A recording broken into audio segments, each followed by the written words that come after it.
It's good to have you back again. And in today's session, we'll be going through the mock questions that may typically arise in the AMC exams. So, without further ado, we would go through the first question. And as you can see, I'll read out to you the question. So, it is an anesthetist who is about to review a 60-year-old female who will undergo a laparoscopic appendectomy. She is currently in the anesthetic bay. Which is the best step to be undertaken by the anesthetist? Choice A is prepare intravenous cannula setup. B, ensure medications are charted. C, review radiographic images of the appendix. D, go through the preoperative WHO surgical safety checklist. And E, introduce self to patient and build rapport prior to procedure.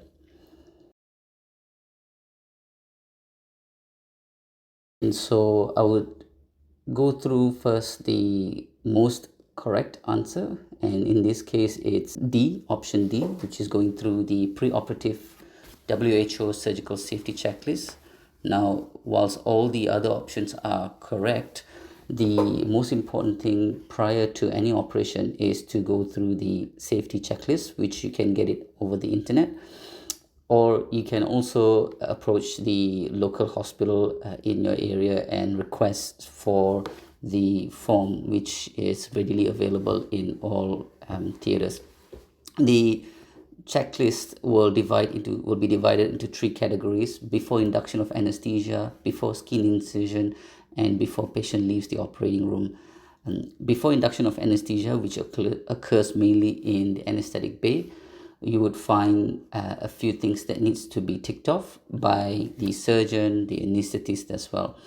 And some of them to mention is if the patient ID is correct, if the site of surgery is marked, if there is any anticipated difficult airway or aspiration risk, or if there is a risk of more than 500 ml blood loss.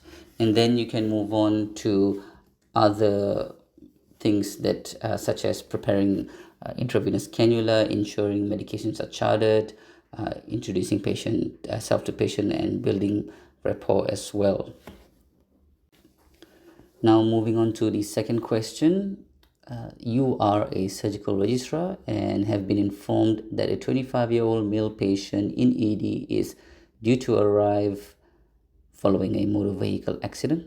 Paramedics informed that the patient lost approximately 2 liters of blood en route to the hospital. Upon arrival and conducting a primary survey, patient vital signs are as follows: heart rate of 143 with a blood pressure of 95/55, oxygen saturating 100% on intubated with a temperature of 36.7, has 2 cannulas in situ. And what is the next best approach in managing this patient? So option A is to perform an EFAS study to determine if there's any bleeding occurring in the abdomen. Second is to call the blood bank activating massive transfusion protocol. C, infusing intravenous fluids. D, discussing with the surgical consultant about bringing the patient to the operating theater. And E is to ensure tetanus is up to date and patient is receiving prophylactic intravenous antibiotics. In this scenario, the next best approach would be to call blood bank and to activate massive transfusion protocol. Now, the patient, everything else can be done concurrently. However, when activating a massive transfusion protocol, there are a few steps that needs to be confirmed before activating. This patient fulfills that criteria by having gone through a motor vehicle accident, losing almost 1/3 of his blood volume, and can be clearly seen as having hypovolemic shock. So when you activate a massive transfusion protocol, that would trigger a sequence of events whereby packed red blood cells, platelets, cryoprecipitate, and fresh frozen plasma will be delivered to the emergency department. And everything else can be done on site and relatively quick. So to fix the hypovolemic shock, which is in this case most likely from the blood loss, you would need to act on that promptly first, and then concurrently manage the patient with the other options. Massive transfusion protocol has slight differences between each local health district. So again, I would recommend reading through the massive transfusion protocol of your local health district hospital base and familiarizing with that.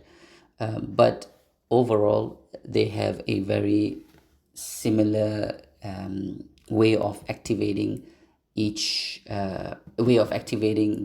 MTP. Now moving on to the third question.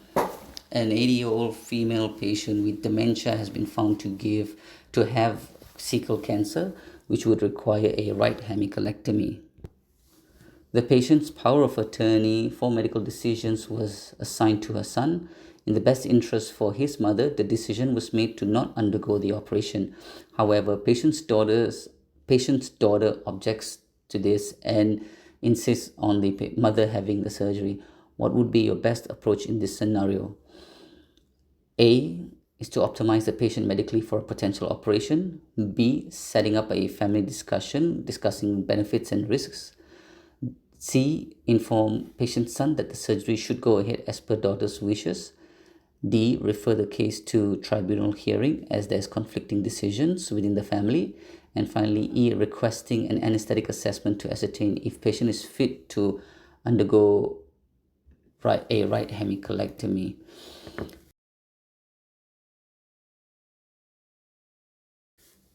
Now, this is a very difficult situation, basically revolving around informed consent and medico-legal issues around the giving the consent. As you can see, the son has the power of attorney for medical decisions. However, the daughter objects this for whatever reason of hers. And there are no true incorrect answers here. However, the most accurate answer at this stage would be to set up a family discussion and discuss benefits and risks associated with the operation. Now, this is to give a platform for all sides to voice out their thoughts and opinion without making an irrational decision. As you can see, the patient has cecal cancer, which requires a right hemicolectomy, suggesting that this is not a life-threatening situation. Thus, this can be taken over a period of a couple of days. And if there is still further conflict from this discussion, then the decision still, at the end of the day, ultimately lies with the power of attorney for medical decisions, in which this case is her son. For whatever reason, if the daughter still wishes to pursue this decision or refute the decision, then there is a chance that the case can be referred to tribunal hearing. However, that would be beyond the scope of this discussion for today. And just a suggestion, I would advise to download the state guidelines of what an informed consent is, because I think it's really important that the candidate understands who is able to give an informed consent, or first, what is an informed consent, who is able to give the informed consent, and what happens if there is a minor that is involved or a mature minor is involved in this process, and what are the legal ages of the patient that is allowed to give that consent. So I think it'll be important, as per the candidate's state, to download this guideline, which is readily available, and to go through this as well to familiarize in case these kind of questions do arise. The fourth question is that a 30-year-old female involved in a motorbike accident arrives to ED with a bruised chest associated with pain. Radiographic images revealed left-sided rib fractures from rib 3 to 8 with no flail segment. No pneumothorax is seen. The patient is alert and oriented with vital signs as follows. Heart rate of 105 with a blood pressure of 145/70, saturating at 89% on room air, temperature of 37 with a respiratory rate of 26. What would be your next best step in managing this patient? Option A, provide supplemental oxygen along with regular analgesia. B, discuss with consultant for rib plate fixation. C, refer patient to chest physiotherapy to ensure adequate breathing is performed. D, consult anesthetist for consideration of an erector spinae plane block. E, provide patient with incentive spirometry. The most suited answer in the immediate management of this patient is to provide supplemental oxygen along with regular analgesia, which is option A. The reason being is that, as you can see, the patient has desaturated down to 89%, and this is most likely due to the pain arising from the rib fractures, limiting patient's deep breathing motions. And so providing supplemental oxygen would increase oxygen concentration, and making sure that there is good amount of analgesia administered for the patient would encourage the patient to take deep breaths.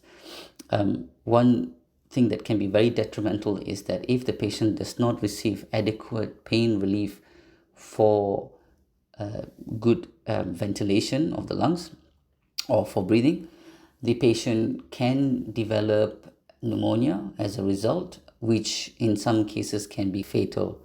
So to avoid this, making sure that the patient has good oxygenation flow through the lungs by means of pain relief and supplemental oxygen is extremely important. And subsequently, later on, you can discuss with the anesthetist or even the emergency physician for consideration of an erector spinae plane block. And this provides good pain relief as well for the patient from short to medium term. Rib plate fixation is not something that's commonly done in all centers. It's really dependent on the surgeon themselves. In my experience, I've not seen many rib plate fixations from trauma induced rib fractures. However, it's something to be considered, but that would be something that is down the track. It doesn't need to be done immediately. That goes same with chest physiotherapy and incentive spirometry, which can be dealt with once the patient is up in the wards has been stabilized as well. Question number 5. You have been called as a surgical registrar to review a day 2 post-anterior resection patient due to concerns of surgical drain contents. Upon reviewing the operative notes, the case was technically challenging as extensive adhesiolysis needed to be done. On examination, there appears to be clear colored fluid output from the drain tube. This is associated with low urine output as well as reduced bowel motions. The patient has normal vital signs and is otherwise well. How would you best approach this situation? Option A, ensure patient is placed on intravenous antibiotics to reduce burden of intra-abdominal infection. Option B is requesting for a CT scan with delayed phase to assess for any urinary leak. Option C, inserting an indwelling catheter and request the nurses to infuse normal saline solution. Option D, keep patient fasted and comments on fluid balance monitoring. And E is to collect sample of the drain output and analyze for creatinine and urea levels. So this is a very tricky scenario. There is a concern here about a urinary leak, and given that the site of where the colon sits and the site of where the surgical operation occurs, you can get injuries to the ureter, which is why it's very important during an anterior section to identify the ureter.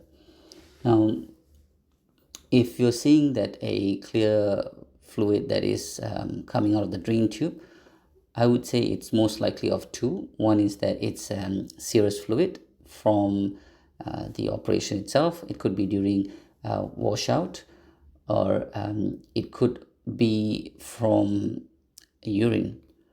Now, to ultimately know if there is any urinary leak from the ureter, the most suitable answer would be option B, which is to request for a CT scan with a delayed phase. This would give a definitive answer as to whether there is any urinary leak, as you will be able to see contrast flowing through the flowing through out of the ureter. Collecting a sample of drain output and analyzing for creatinine and urea levels also is important to ensure that it is confirmed that the output of the drain is urine. However, this takes a while. This takes time. It's not something that you're going to get within a couple of hours. So that's why I would go with option B. However, if in any case there is any issues with organizing a CT scan, then you would then start to think about other options such as option E. But given that there is no mention in the question about patient having poor renal function, then I would assume that the patient's kidneys function is all right, and that B would be the most appropriate answer.